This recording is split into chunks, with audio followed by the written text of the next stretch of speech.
Bonjour et bienvenue dans cette nouvelle vidéo. Ici le fan de Komiya pour faire le bilan du gala TCG qui avait lieu le week-end passé, donc les 26 et 27 avril.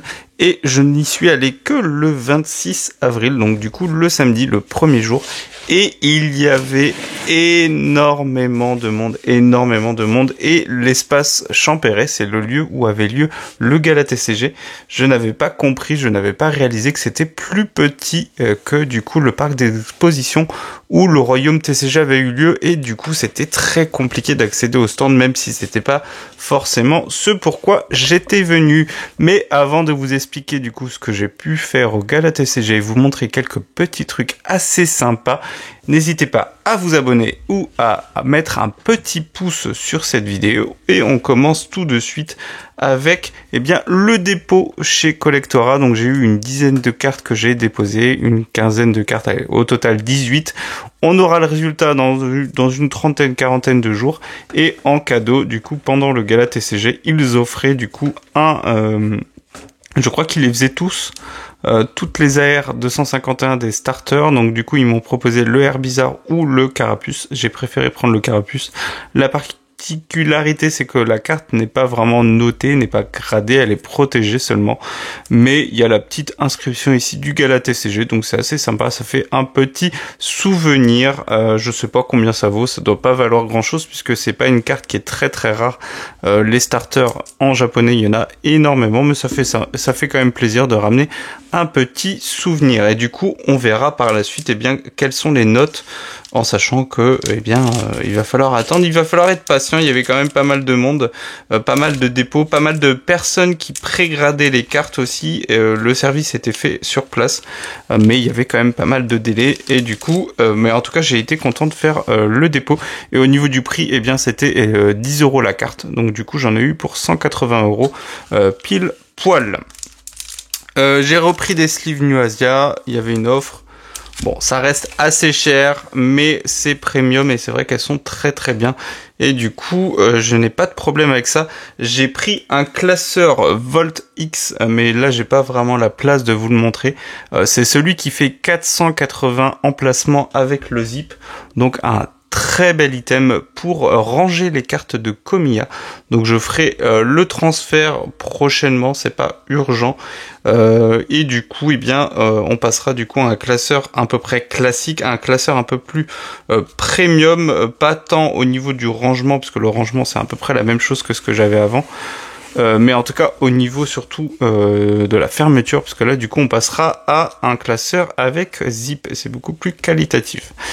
Et évidemment le gala, c'est surtout les stands que je n'ai pas pu voir. J'en ai vu qu'un seul, celui d'import Poké. Il y avait énormément de monde, c'était très compliqué d'accéder aux stands. J'ai même pas pu passer sur d'autres stands, il y avait beaucoup trop de monde. Les prix étaient quand même assez chers, c'est une convention, c'est normal.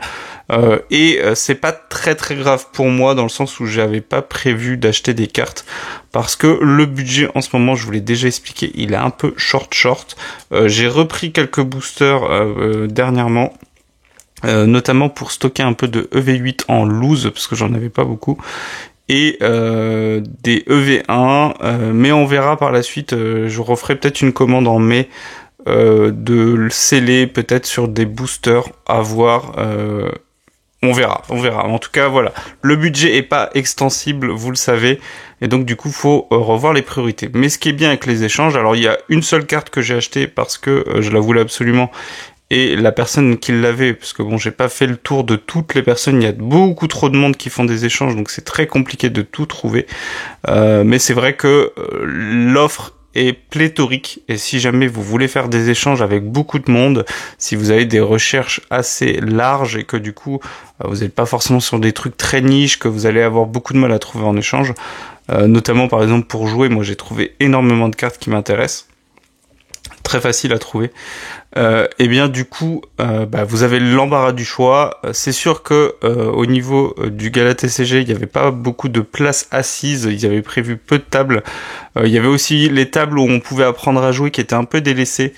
Pas beaucoup de monde pour ça. Donc peut-être à réfléchir comment est-ce qu'ils peuvent faire en sorte que les gens se répartissent mieux dans l'espace. C'est peut-être une réflexion que j'aurais à donner pour les organisateurs. Peut-être aussi selon les situations, peut-être qu'en ce moment c'était peut-être l'année où on pouvait imaginer eh bien imposer un nombre de personnes limite, parce que là ça s'est senti que des retours que j'ai eu le dimanche c'était mieux hier, mais samedi c'était très compliqué, ne serait-ce que pour rentrer. On a attendu très longtemps pour pouvoir rentrer, et quand ils ont ouvert les portes, on avait fait une file d'attente, tout le monde avait fait une file d'attente qui serpentait tout autour de l'accès de la salle, et bien il y a quelques personnes qui se sont précipitées quand ça a ouvert, et forcément ça a fait une cohue, et du coup il y avait une grosse masse de personnes. Donc c'est vrai que quelqu'un qui arrivait après voit ça, comprend pas trop, se dit mais c'est quoi ces idiots qui font n'importe quoi, qui savent pas faire une file d'attente. La file d'attente existait jusqu'à je sais pas, il devait être 10h moins 10 au moment où ils ont ouvert, et les premières personnes ont pu rentrer, et du coup la file d'attente était capoute, elle était morte, c'était fini. Enfin bref, peut-être installer quelque chose à l'extérieur aussi pour prévoir ça, enfin bref, c'est pas grave. 49 cartes au total, en sachant qu'en termes de quantité, je m'en tire très très bien, parce que grand max dans mes souvenirs, j'ai dû moi de mon côté me séparer peut-être même pas une dizaine de cartes. Donc en termes de quantité, je m'en sors très bien. En termes qualitatifs, c'est toujours pareil. Des fois, vous perdez un peu, vous gagnez un peu. Voilà. Après, vous vous arrangez. La personne, vous lui échangez des cartes de valeur, vous lui en prenez une ou deux en plus. Très clairement, moi, ça me va, évidemment, parce que en termes de quantité, j'ai récupéré beaucoup plus que ce que j'ai échangé. Voilà. Après, en termes qualitatifs, des fois, il faut concéder un tout petit peu, mais c'est pas très très très grave. On va commencer avec des cartes du coup pour jouer. Après, il y aura des cartes pour collectionner pour mes différentes collections, et derrière, ça sera les ultras, les cartes les plus intéressantes que j'ai pu récupérer. On commence du coup avec les cartes à jouer, des doublons pour avoir au cas où. Il me semblait ne plus avoir d'abîme 0, enfin ou du moins de ne pas en avoir assez. En fait, j'en avais déjà 2, mais du coup maintenant j'ai un set complet, donc c'est pas grave. Abîme 0 qui est très utile si vous jouez des decks Terra, du coup avec notamment Terrapagos. Et avec Terrapagos, on va jouer Out et Noirfang, et du coup je suis allé chercher des Out si jamais un jour je joue Out et Noirfang. Fantirm, parce que, et oui, je me suis mis en tête à un moment ou un autre de ramener un petit deck Lansorien en ligue. Pourquoi? Eh bien parce que c'est le meilleur deck, donc à un moment faut peut-être aussi gagner des matchs, donc maintenant que je maîtrise à peu près le deck, il n'y a pas de raison que je le joue pas. J'ai passé une commande pour ce qui me manquait. Il me manque un Lansorien X, mais normalement je devrais pouvoir en récupérer un pour jouer un 4-4-3. On n'est pas au foot, mais on est bien dans le TCG, mais du coup 4 Fantirm, 4 Dispareptiles et seulement 3 Lansoriens. Je vous l'ai déjà expliqué dans la vidéo, n'hésitez pas à aller voir la vidéo sur le deck Lansorien. Pourquoi est-ce qu'on n'a pas forcément besoin de jouer 4 Lansoriens? On peut en jouer 4, mais c'est pas forcément nécessaire. Évidemment, si on en a 2 et qu'on en prize un, on peut être un peu dans le caca, mais pourquoi? Eh bien parce qu'on veut maximiser les Dispareptiles, et il y a des Dispareptiles à la fin de la partie, ils n'auront toujours pas évolué, parce que généralement on va en avoir besoin que de 2 Lansoriens, parce que le premier va déjà taper très fort, et si le premier est mis KO, on a le deuxième en backup, et forcément, eh bien le deuxième il a plus qu'à clean, donc en général la partie est déjà terminée à ce moment-là. Un ordre du boss Stamp, ça j'étais très content de le récupérer, très sympa, que je vais jouer évidemment, donc une très belle carte. J'ai récupéré un chariot précieux parce que c'est une très bonne carte, ça se voit de plus en plus dans les decks poison. Pourquoi? Parce que on peut aller le chercher, en défaussant. On a une chance non négligeable de le récupérer, et du coup, plutôt que de s'embêter avec Feublo Ball, Hyper Ball pour aller chercher le Fungus, le Pécha promo et ainsi de suite, chariot précieux, vous allez chercher tous les Pokémon dont vous avez besoin et vous augmentez vos chances de donk au premier tour. Donc de plus en plus vu du coup dans les decks poison. un petit lance-rien, j'en avais récupéré un en boutique il y a pas longtemps, donc du coup j'en ai un deuxième, et le troisième arrivera bientôt. Un Terrapagos, du coup il y a des decks où on en joue 2, il y a des decks où on en joue 3, j'en ai commandé un deuxième, et s'il m'en faut un troisième, j'ai la promo Full Art, donc du coup c'est bon, j'ai les 3 ou 2 Terrapagos, donc ça c'est sympa. J'ai pris un Ursa King, j'avais pas forcément besoin, mais la personne avec qui j'ai échangé, elle a pris elle a pris un Flamigator, je crois, et une AR. Donc du coup, j'ai essayé de compléter au niveau de la valeur. Donc j'ai pris quelques X. Je crois que c'est à cette personne où j'ai pris un Nier Foudre. On sait jamais, au cas où, un jour peut-être. Le Philanthrope, ça c'est plus pour la blague parce que c'est un Pokémon un peu troll, mais c'est vrai que bon, c'est assez sympa quand même. Hein. N'hésitez pas à aller voir la SAR de EV1, très sympa, et une des SAR les moins chères de tout le marché. Ogarpon, c'est mon deuxième, du coup généralement on va en jouer 3 ou 4 dans un deck, donc à minima il m'en manque encore un, mais on s'en rapproche. Le Irfoudre, c'est le deuxième, et j'ai encore une Pokébox Irfoudre, donc si jamais eh bien je me lance dans un deck Irfoudre Ogarpon, même si j'accroche un peu moins, mais c'est vrai que c'est assez fort, ça peut quand même gagner des tournois, eh bien il me manquera que un Ogarpon ou 2, et du coup derrière un Irfoudre que je pourrais aller chercher en ouvrant la Pokébox, même si bon, au niveau des Pokébox j'en ai déjà 2 vides, à moins que j'en vende une prochainement en brocante, j'ai pas vraiment l'intention d'en obtenir une troisième vide, mais bon, on en reparlera à un autre moment, sinon les Irfoudre c'est pas ça qui est super cher. Pokématos, je vous en ai déjà beaucoup parlé, c'est une carte qui est très forte. Alors avec Rose Bouton présent partout, c'est un peu moins fort, mais ça peut valoir le coup de mettre un Pokématos dans votre deck. Et Pokématos, c'est une carte qui est très chère, donc j'en ai récupéré une pour pas grand chose en boutique la semaine dernière, et là ceux-là j'ai réussi à les avoir en échange, donc il y en a 2, c'est une carte à plus de 2 euros, n'hésitez pas à regarder sur CM, mais vous pouvez me croire, à moins que ça ait changé depuis, mais c'est une carte qui est très présente dans les decks. Registre Ami, c'est une carte qui peut être assez sympa si vous jouez beaucoup de supporters et que vous avez besoin d'aller en rechercher, c'est joué dans beaucoup de decks. Le Mélofée de Lily, c'est la carte que je suis allé chercher, c'est la carte que vous allez vouloir dans tous les decks Psy, ou les decks où vous avez un Pokémon qui est en capacité de one-shot Lance-Rien grâce à Mélofée. Il faut faire attention au Mélofée, il faut bien le protéger parce qu'il se fait one-shot par Lance-Rien, donc il faut faire très attention. Peut-être attention quand vous jouez Mélofée, faut pas forcément le bench tout de suite, donc faites bien attention. Et après, ça peut être un Pokémon avec lequel vous attaquez, notamment dans des decks Terra, puisque là vous voyez 20 dégâts supplémentaires, donc ça veut dire qu'avec un banc complet, vous faites 160 x 2, et bien du coup vous allez chercher le one shot sur Lance-Rien, oui, parce qu'il a 320 PV, et vous infligez du coup 8 x 2, 160. Oui, c'est ça, bon, largement, parce que là, vous mettez 360. Sac de Nabil, PP+, de N. Pourquoi? Parce que j'ai pas oublié, par contre, c'est assez cher. Alors, Nabil, le Zacian, il est pas trop cher parce que il est dans le coffret ex Zacian. Par contre, le Zoroark ne baisse pas de prix, donc ça va être dur de jouer le deck de N. Mais c'est dommage parce qu'il me manque pas grand chose à part les Zoroark, donc il manque quand même pas mal de choses. La civière, ça peut toujours servir, je crois que j'en avais que 2, donc je passe à 3, si je dis pas de bêtises. Abîme 0, je vous en ai parlé tout à l'heure, et Exploration de Pierre, une carte qui va être très jouée si Rose Bouton reste d'actualité. Pourquoi? Eh bien parce que vous pouvez aller chercher 2 Pokémon de base, là où vous êtes bloqué, vous pouvez pas utiliser votre Peaufin, vous pouvez pas utiliser vos Faible Ball, vous jouez Exploration de Pierre, évidemment ça nécessite que ça soit le seul supporter que vous jouez sur ce tour, mais si c'est un tour où vous avez besoin de préparer votre bench, ou eh bien si c'est un tour où vous voulez faire évoluer un Pokémon, eh bien avec Exploration de Pierre, vous pouvez le faire sans problème. Donc c'est une carte qu'on va voir beaucoup, c'est une des cartes sur EV9 au niveau des items qui est la plus intéressante. On passe à des cartes Plus pour la collection, donc là c'est un Mentally McDonald's, donc très joli. Un Mentally Team Plasma, vraiment très très beau. Là on est sur une classique, la Mentally c'est Lolo de McDonald's.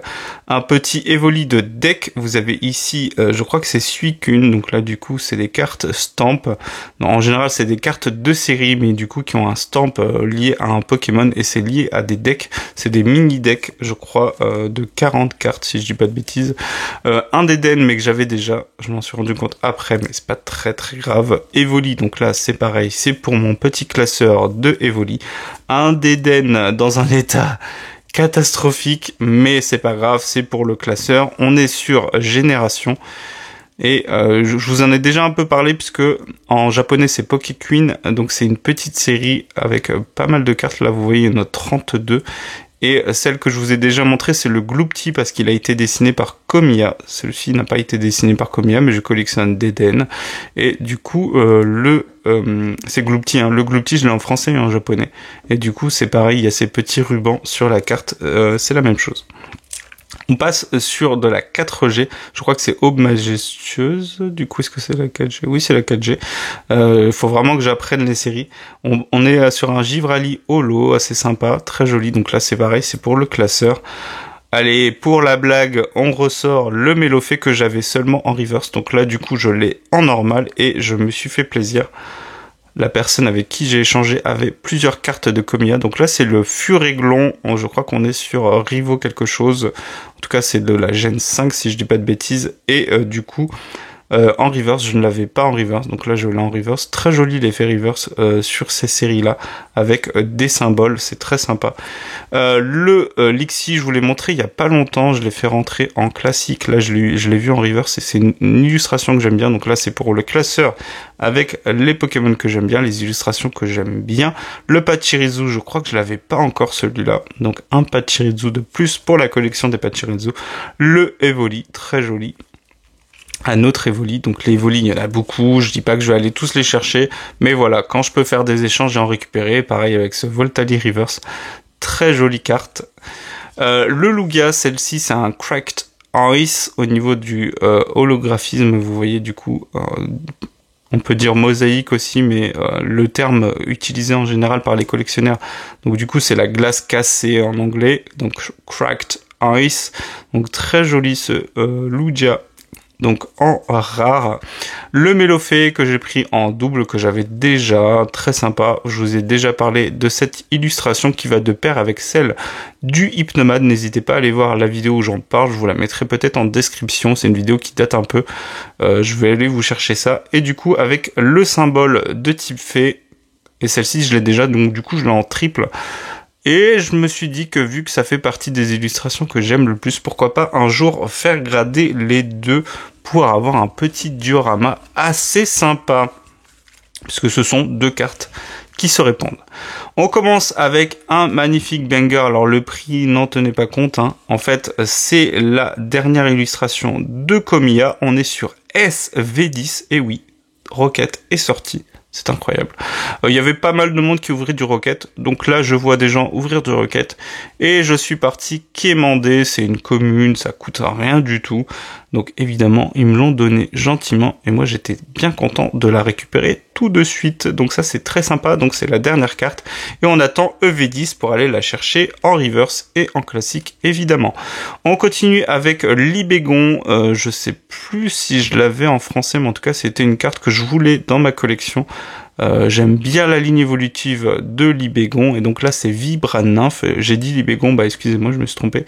On est sur Paradise Dragona. Je l'avais pas eu dans ma display Paradise Dragona, je me souviens plus quel AR j'avais eu. Et du coup, ça c'est un échange. J'ai eu aussi ce Lestonbail, très sympa, hein, la cigogne alsacienne qui ramène un bébé on ne sait où. En tout cas, c'est un illustrateur que j'aime bien, Shibuzo.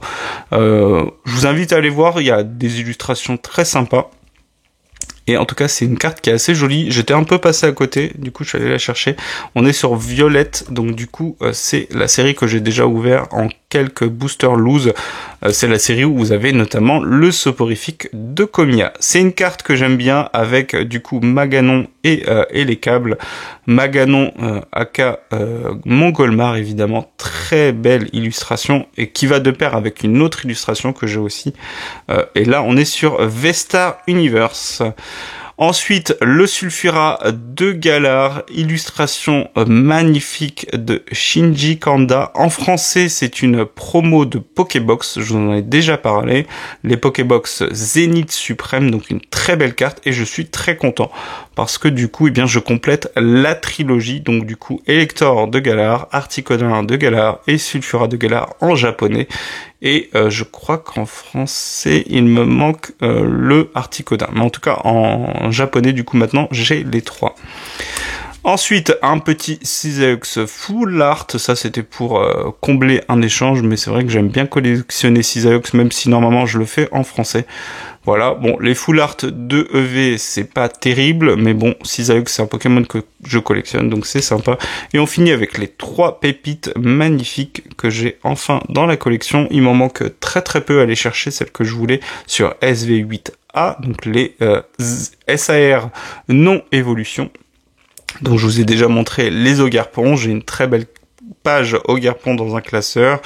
Je vous ai déjà parlé du Irfoudre, le Rugilune que j'ai fait grader avec le Irfoudre aussi. J'ai mis le Lanceurien de Jerky aussi à la gradation.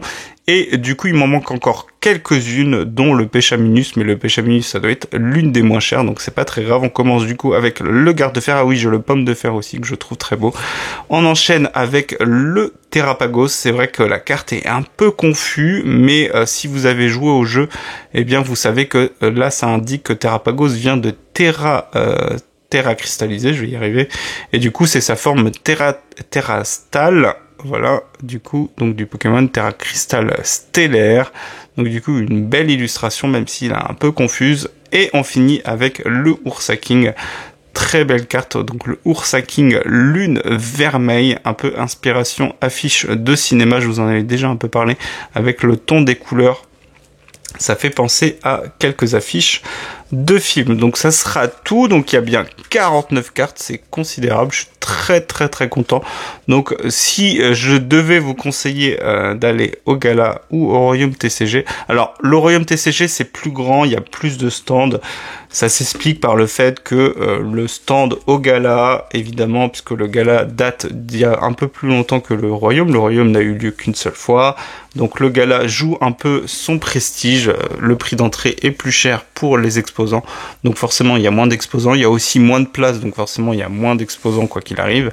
Et du coup, en tout cas, ça reste intéressant si vous voulez faire des échanges. Il y a énormément de personnes qui cherchent des cartes et qui recherchent peut-être les cartes que vous avez et qui ont peut-être les cartes que vous voulez. Donc je sais pas si vous, d'habitude, vous faites des échanges facilement ou pas. Mais en tout cas, si vous avez du mal à rencontrer des gens pour faire des échanges, ça peut valoir le coup. C'est vrai que le coût d'entrée de 25 €, c'est un certain budget. Si vous devez venir sur Paris, ça représente un budget aussi. Mais y aller une seule fois, c'est-à-dire soit le samedi, soit le dimanche. Alors le samedi, si vous y allez, il faudra partir du principe que vous aurez du monde, vous serez pas seul. Le dimanche, à mon avis, c'est beaucoup plus calme. Je l'avais constaté sur le Royaume, mais à mon avis, sur le Gala, c'était pareil. Mais en tout cas, c'est une très bonne expérience. Il faut pas y aller pour acheter des items, parce que ça reste assez cher. Après, si vous cherchez des items anciens, très précis, ça peut être intéressant d'aller voir sur les stands et de négocier les prix, parce que évidemment, libre à vous de négocier si vous voulez. C'est même mieux si vous négociez. Mais en tout cas, ça sera tout pour cette vidéo. On se retrouve bientôt pour une prochaine vidéo. Et n'hésitez pas à me dire si vous étiez au Gala et si vous avez eu ce que vous vouliez. Ou alors, est-ce que vous êtes déçu? N'hésitez pas à me dire ce que vous en avez pensé. Moi, j'étais très déçu du monde et de l'affluence et de la gestion du flux, du coup, qui était pas terrible. Mais en tout cas, au niveau de mes objectifs, j'ai atteint tous mes objectifs. Je suis très content. Donc, je suis globalement assez satisfait de ce salon. Allez, on se dit à une prochaine vidéo. Ciao!